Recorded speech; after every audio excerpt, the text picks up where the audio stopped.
When the sun sets each day on Kabul, one of the most basic challenges of daily life here quickly becomes apparent.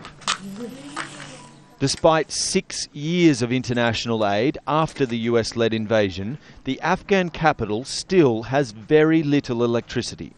Maud Nassim's family gets less than 4 hours of power per week. These Americans have brought electricity to the politicians' houses and other important people, but not for us. If they gave electricity to the poor people, their problems here would have been solved. His perspective may be simplistic, but it's reinforced by the generator-powered lights flickering at a nearby military base. Most Afghans accuse politicians and NGOs of siphoning off aid money before it ever reaches them. And being left in the dark is just the start of their problems.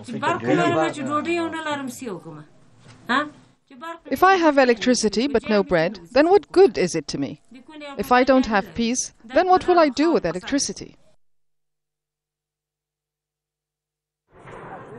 The dream of peace in Afghanistan remains as elusive as ever. More international soldiers have died this year than ever before, and the plight of civilians is even worse. UN statistics show just how badly security is deteriorating here. August was the bloodiest month for Afghan civilians since the US-led invasion began. 330 of them died. That's more than 10 civilians killed per day. The figures show the Taliban has been responsible for more than half of this year's civilian deaths, but pro-government forces accounted for 40%, the majority of those in US and NATO airstrikes. Right now, there are around 66,000 international soldiers in Afghanistan. 36,000 of them are American. Barack Obama says he'll increase that number by 7,000, redeploying them from Iraq because he believes Afghanistan is the central front of the so-called war on terror.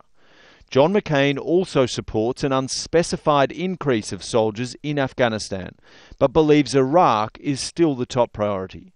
Anwar al-Haq Alumi is a member of parliament who also sits on Afghanistan's defence committee. He says more foreign troops are not the solution. We cannot solve this problem just by increasing the soldier. We should pay attention to the political, economic, and some social problem about Afghanistan.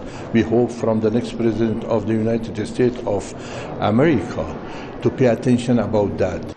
Whoever becomes the next US president, fixing the mess that is Afghanistan may well be their greatest foreign policy test. Dan Nolan, Al Jazeera, Kabul.